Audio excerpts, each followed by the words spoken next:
Hello, I'm Dr. Gilman Whiting, the creator of the Scholar Identity Model, professor at Vanderbilt University. Today in this brief video, I'm going to interview a former classroom teacher, a brilliant scholar, and somebody I think can relate to the teachers and understand what's going on in their classrooms. I want to welcome to the show Dr. Julia Nyberg. Thank you so much, Dr. Whiting. I am eager to share during our conversation today how I've integrated the Scholar Identity Model into classroom practice. I am a former classroom teacher. I've taught second grade, fourth grade, fifth grade, sixth grade, and a 4-5 combo. Currently, I serve as a professional expert for districts, and I often do demonstration lessons in grades K through 12. So, Dr. Nyberg, let's start with a couple of questions because I think that teachers really want to know something. You told us a little bit about yourself as a teacher. Uh, how do you use Scholar Identity Model in the classroom? Well, one of the things that I love about Scholar Identity Model is it really opens up my students in terms of their social emotional development. And as a classroom teacher, it can be often overwhelming because there are so many district level initiatives that you have to implement. And a lot of times, those district initiatives are responding to the content that we have to teach. But one of the things that I've realized in my years of experience in the classroom is that not only do I have to teach students content, but I also have to respond to their social and emotional development and their development as a scholar. So, in the classroom, one of the things I love about the Scholar Identity Model is that each of the constructs that I'm working with when developing my students in regards to their social, emotional, and scholarly identities, each of those constructs has an icon. And one of the things I've done in my classroom is I have taken those icons and I have laminated them on index cards, and I've put magnetic tape on the back of them, and I have them up on my whiteboard.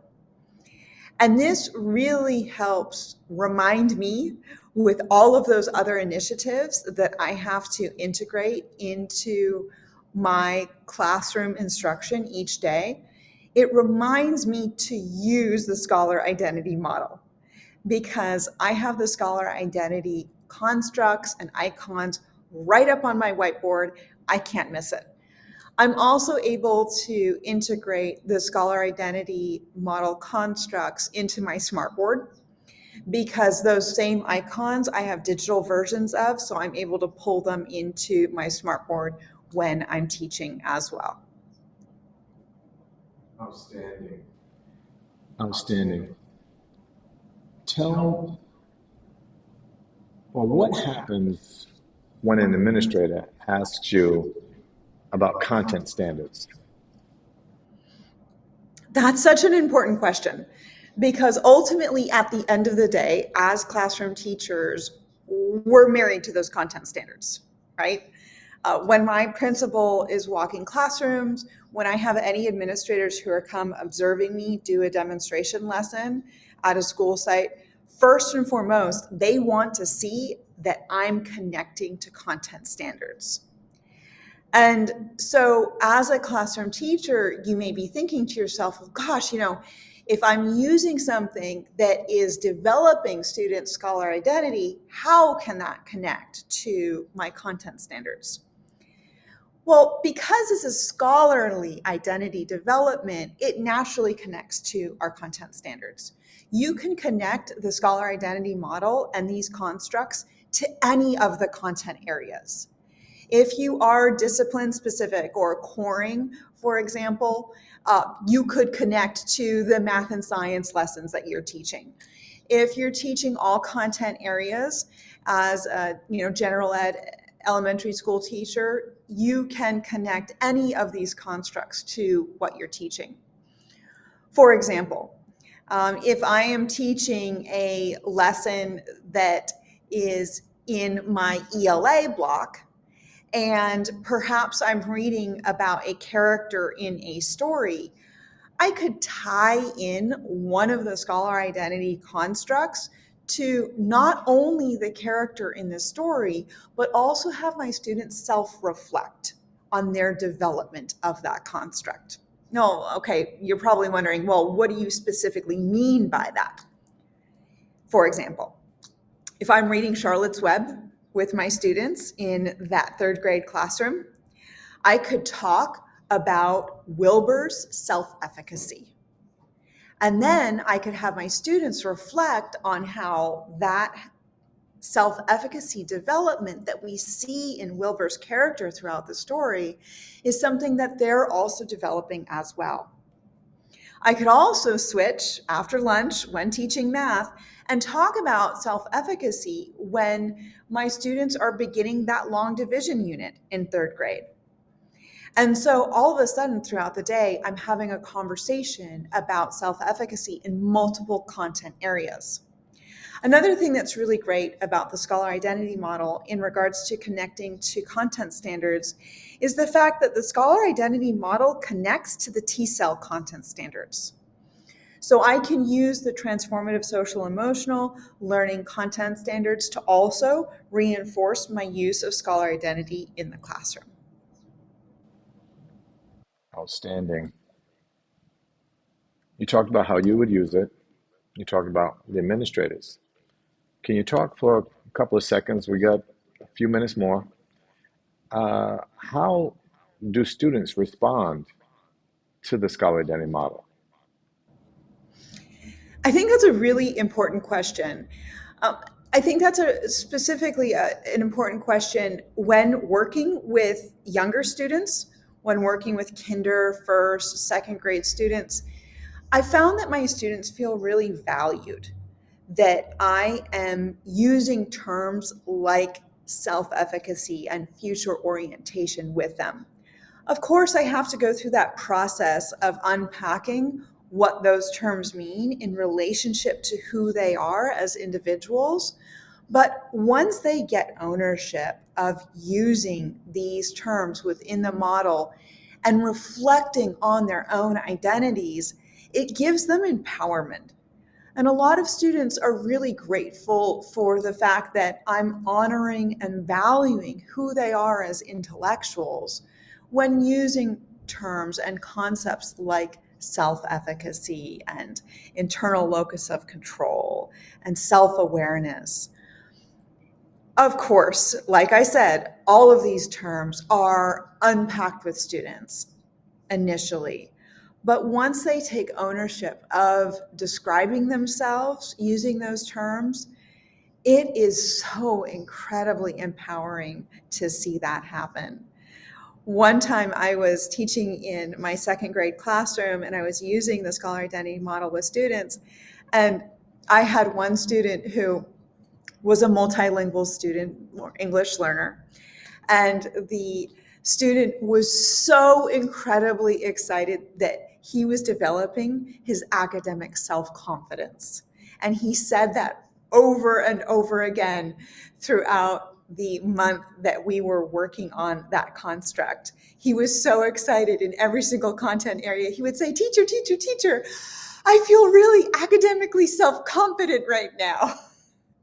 And it was wonderful because he was one of my students who was an EL1. He was just developing his language use in English, and you could see that academic self-confidence shine through.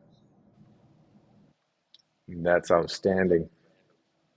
A lot of the students we work with are in general ed to gifted ed and special ed, as a matter of fact. Obviously, when I created this model some almost 20 years ago now, I used it with students not based on their GPAs or their IQ scores or any of those things, but I found students who were on extended scale all the way down to the lower part of it. but it did not correlate with their IQ. So more specifically reflecting on gifted or gift students with gifts and talents, advanced students, is there any difference you think about with regards to how this applies to them? The total student population. I even use this model with my students who are mainstreamed in my classroom. And for me, that's really important because every student is going to attach themselves in a different way to different constructs. So, for example, I may have some students who are really self reflecting on their willingness to make sacrifices because of perhaps their conditions at home or their struggle that they have at school in relationship to balancing their extracurricular activities.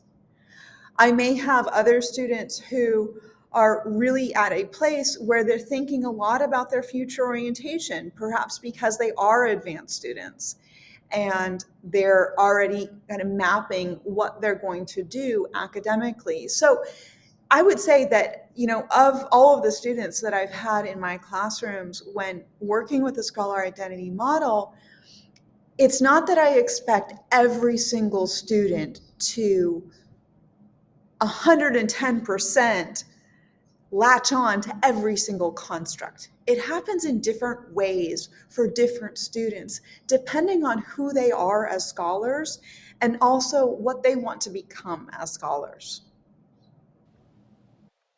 Thank you so much. And I wanted to do this because our last video I talked about what role teachers play before we start trying to fix students. So you've helped tremendously, and I want to thank you so much. A last question I want to put out to you is simply this.